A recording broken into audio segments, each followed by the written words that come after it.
Assalamu alaikum everyone. Hope you all are good. My name is Sanara Fakat and today I will give you lecture about blood and types of blood. But before we will start our lecture, do like, comment, share and subscribe to my YouTube channel Sana's Knowledge and don't forget to press the bell icon. Now let's move on towards the our today's lecture topic which is blood. First of all हमें पता होना चाहिए कि what is blood. Blood actually है क्या. Blood is a special type of fluid connective tissue derived from mesoderm. Mesoderm is one of the three primary germ layers in the embryo. ठीक है, blood connective tissue fluid है, ठीक है, special type का. A branch of science concern with the study of blood, their blood structure, blood forming tissues and disorders associated with them is called hematology. ठीक है, कोई भी ब्रांच जो है साइंस की जो कि कंसर्न है ब्लड से जो टिश्यूज बन रहे हैं उनसे, और जो डिसऑर्डर्स हो रहे हैं ब्लड से जो हम आगे पढ़ेंगे उनकी ब्रांच को क्या कहते हैं, haematology. It is a Greek word which means haima means blood and logos means study, मतलब study of blood. Now let's see some properties of blood. Colour is bright and arteries में और veins में इसका colour change होता है. In arteries it is bright red in colour while in veins it is dark red in colour. Now next is mass. Mass 8% होता है total body mass का. PH it is slightly alkaline 7.35 to 7.45. Taste salty होता है. Temperature 38 degree centigrade और 100.4 degree Fahrenheit. Viscosity, ये कितना जल्दी blood flow करता है, तो 3 to 4 time more viscous than water. And volume in a human body is 5 to 6 litre. Next है अब हमारे पास प्लाज्मा. प्लाज्मा क्या होता है, एक पेल येलो कलर का लिक्विड होता है जिसका फंक्शन क्या होता है कि ब्लड के अंदर जितने भी सेल की कंपोनेंट्स हैं उनको होल्ड करके रखिए, उनको एक साथ लेकर चले. नेक्स्ट हमारे पास आ जाते हैं कॉन्स्टिट्यूएंट्स ऑफ प्लाज्मा कि प्लाज्मा में क्या क्या होता है. It consist of water which is 91.5%. Proteins होती हैं और अदर सॉल्यूट्स होती हैं. प्रोटीन्स कौन कौन सी होती हैं, एल्बुमिन्स, ग्लोबुलिन्स एंड फाइब्रिनोजन, ये हम आगे पढ़ेंगे. और अदर सॉल्यूट्स कौन से होते हैं, इलेक्ट्रोलाइटिक आयंस जिसमें आ जाते हैं Na+, Cl-, पोटेशियम, मैग्नीशियम सारे. गैसेस में आ जाती हैं O2, CO2 और N2. उसके बाद न्यूट्रिएंट्स में हमारे पास आ जाते हैं fatty acids, amino acids, glucose and then waste products. Waste products में हमारे पास क्या आ जाते हैं, urea, uric acid, ammonia etcetera. Now let's see the functions of plasma. अब जो हमने कॉन्स्टिट्यूएंट्स पढ़े हैं इन्हीं के हम फंक्शंस पढ़ते हैं.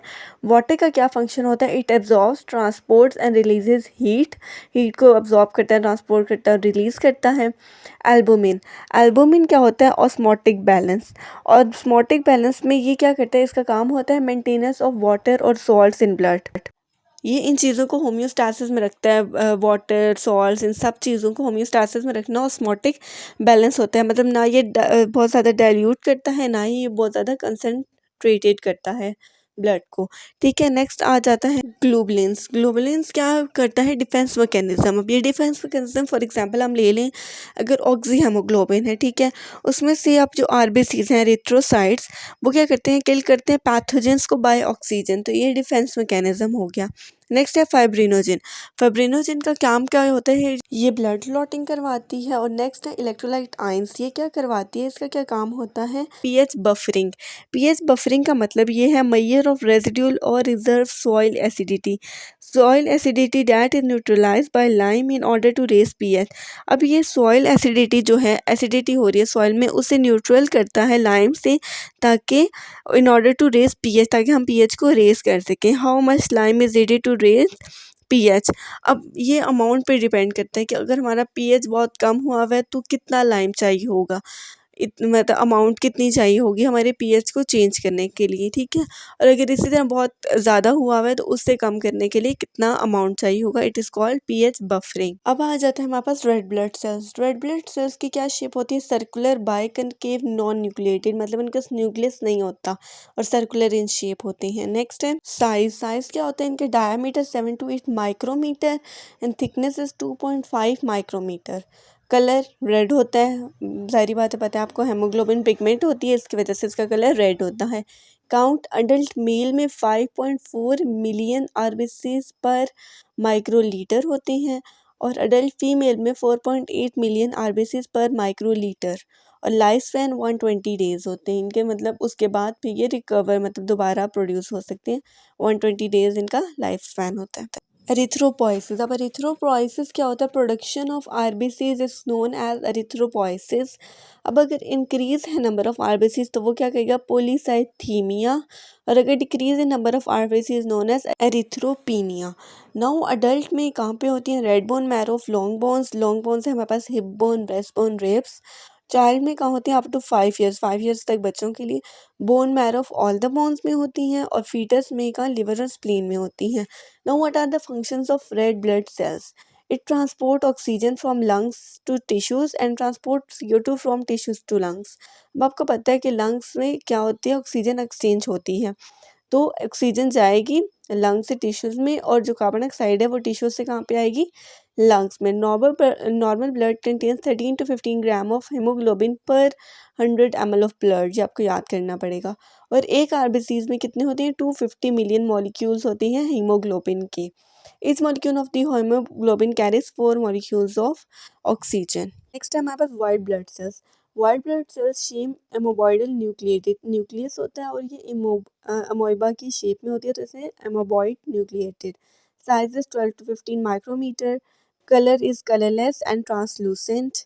काउंट होती है इसकी 5000 to 10,000 WBCs पर माइक्रोलीटर।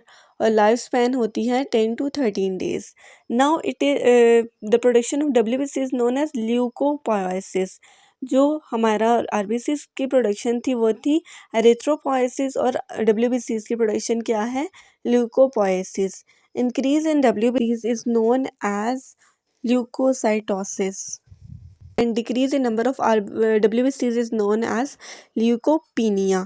ठीक, अगर हम पैथोलॉजिकल देखें ना तो इंक्रीज अगर नंबर ऑफ WBCs में हो तो वो ल्यूकीमिया बनता है, मतलब ब्लड कैंसर होता है एक किस्म का।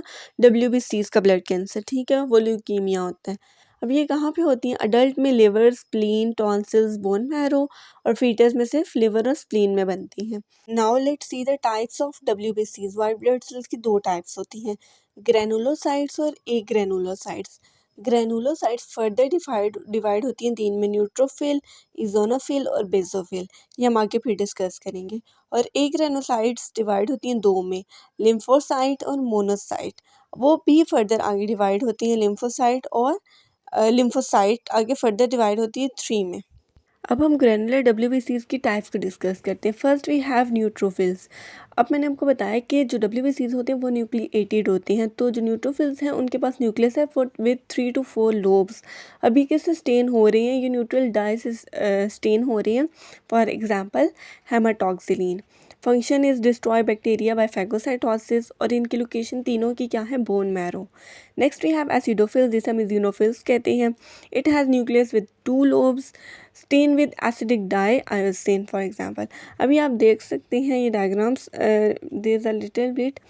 आपको न्यूट्रोफिल्स में देखें 3 to 4 लोब्स नज़र आ रहे होंगे बीच में, और इसमें एसिडोफिल्स में आपको 2 लोब्स नज़र आ रहे हैं। और अगर हम बेसोफिल्स की बात करें इसके बाद इनडिस्टिंक्ट लोब्स होते हैं और एक से स्टेन किया जाता है बेसिक डाई से, जो कि है हमारे पास मैथिलीन ब्लू।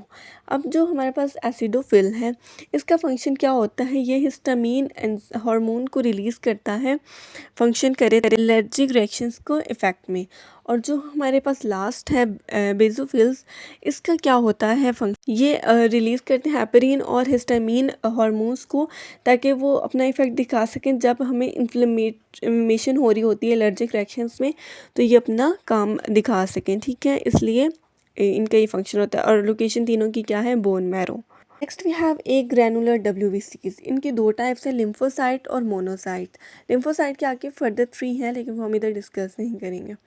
अपीयरेंस इनकी आप इस डायग्राम में देख सकते हैं। ये क्या होती है? स्मॉलेस्ट होती हैं सबसे लिम्फोसाइट WBCs में, जबकि मोनोसाइट लार्जेस्ट होती हैं WBCs में। जो हमारे पास लिम्फोसाइट है उनके पास लार्ज राउंड न्यूक्लियस होता है, जबकि जो हमारे पास मोनोसाइट है उनके पास लार्ज किडनी शेप न्यूक्लियस होता है। और इनके फंक्शंस क्या होते हैं? लिम्फोसाइट के फंक्शन होते हैं कि ये एंटीबॉडीज़ को प्रोड्यूस करता है, और जबकि मोनोसाइट क्या करता है? इंजेस्ट करता है माइक्रो ऑर्गेनिजम्स को। इनकी लोकेशन क्या है? जो लिम्फोसाइट है वो bone marrow, spleen and tonsils में होती हैं, और जबकि monocytes are located in the bone marrow only. Next we have platelets. Platelets का शेप है circular, biconvex and non nucleated, इनके पास भी न्यूक्लियस नहीं होता। Size is 2 to 4 micrometer and count is 1,50,000 to 4 lakh platelets per microliter. Lifespan 5 to 9 days और function is blood clotting. Next thrombopoiesis, इनको क्या कहा जाता है? इनकी प्रोडक्शन ऑफ प्लेटलेट्स को थ्रोम्बोपोइसिस कहा जाता है। जिस तरह प्रोडक्शन ऑफ आरबीसीज को एरिथ्रोपोइसिस, प्रोडक्शन ऑफ डब्ल्यूबीसीज को ल्यूकोपोइसिस एंड प्रोडक्शन ऑफ प्लेटलेट्स को thrombopoiesis. Platelets are the fragments of large cells called megakaryotes that remain in the bone marrow. अब इंक्रीज जब होंगी प्लेटलेट्स तो होने हम क्या कहेंगे? Thrombocytosis, and the decrease in number of platelets is known as thrombocytopenia. Next we have blood clotting.